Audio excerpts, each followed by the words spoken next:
I'm Lauren Cooper. I'm Chief Conservation Officer at SFI. We learned about the SILVA21 initiative and the great work that they've been doing on advancing research on climate adaptation and mitigation for forests. And we're able to join this initiative, meet many of the people that were involved, and also guide some of the discussion here with a day focused on the translation of research into practice.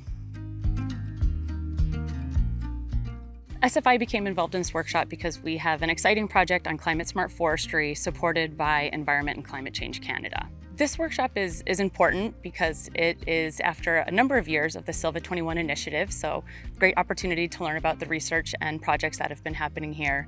And it also aligns with our own work on climate-smart forestry. So it was an opportunity for us to invite additional professionals that we work with, including those from First Nations that are partners on our climate-smart forestry work, and engage in the discussion here and learn more about how SFI can play a unique role in translating this work into practices on the ground.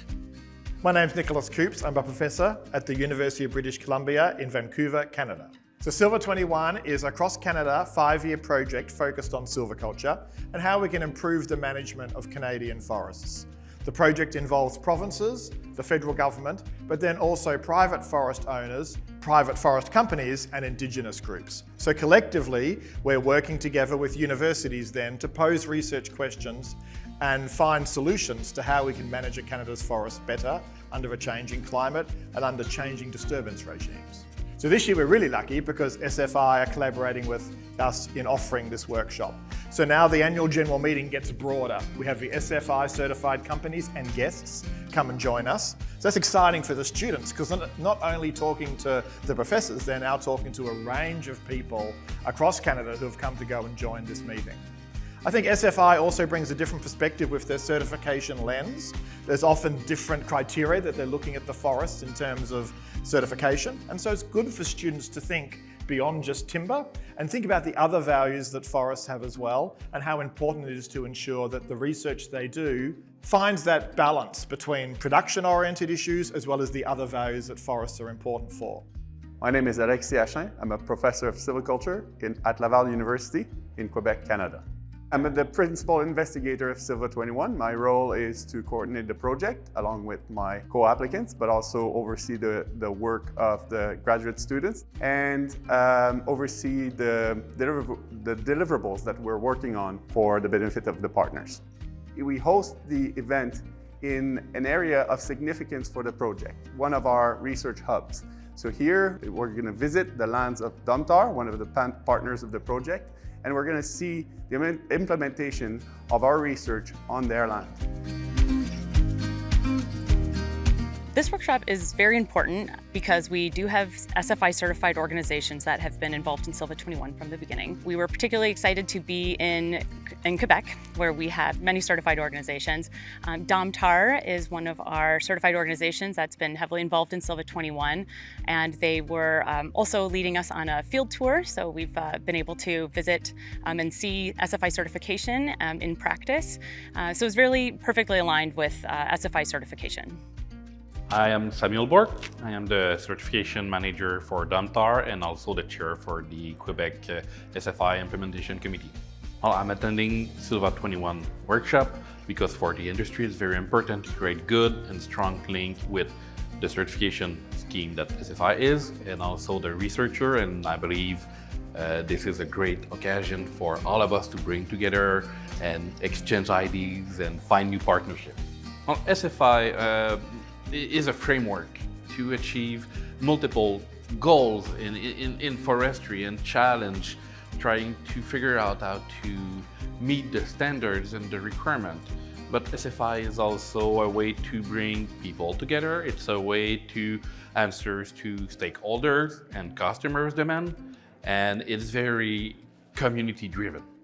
In terms of climate change mitigation, we are working very hard to reduce our GHG emission and also to find new and innovative way to conserve biodiversity, and we're working with SFI in that regards. We're very close in partnership with the Quebec SIC committee, so all the industry is bringing together to find good, climate smart and science-based solution.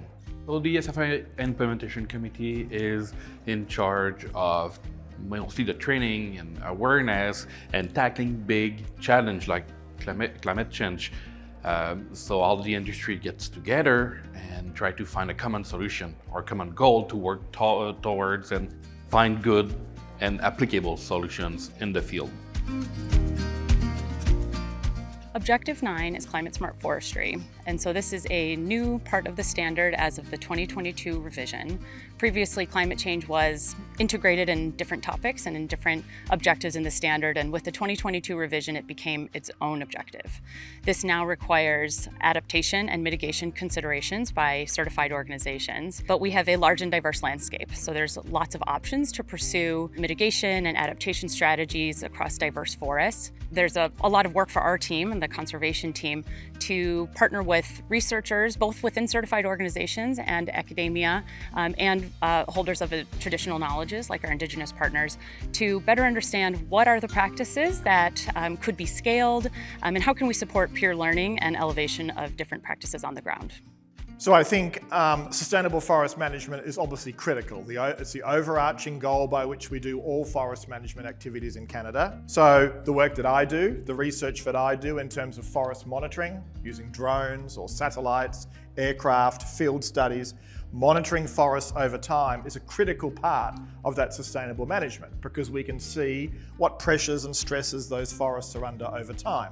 I'm excited by the potential of what this can bring. SFI obviously has a series of criteria by which you assess sustainable forest management, and you need up-to-date, modern, cutting-edge technologies, approaches, models to go away and do that. As a researcher, it's very hard for me to work with 20, 30, 40, 50 organisations. Obviously, SFI is much better suited to do that. So I see this partnership as being very useful. SFI can bring partners to the table, questions, concerns, issues, and then I, as a researcher with my collaborators across universities in Canada, can then come and think of potential solutions, find students, and then develop projects together. So I'm excited by what this partnership has to offer. The key takeaway for me is that their research matters.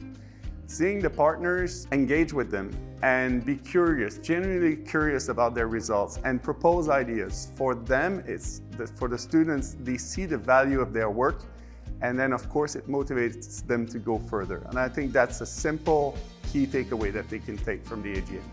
So these are really important discussions. We had certified organizations in the room, we had researchers, and we're really excited about the themes that we've heard. We're going to use this information to inform our work on climate smart forestry and specifically our climate informed principles and practices.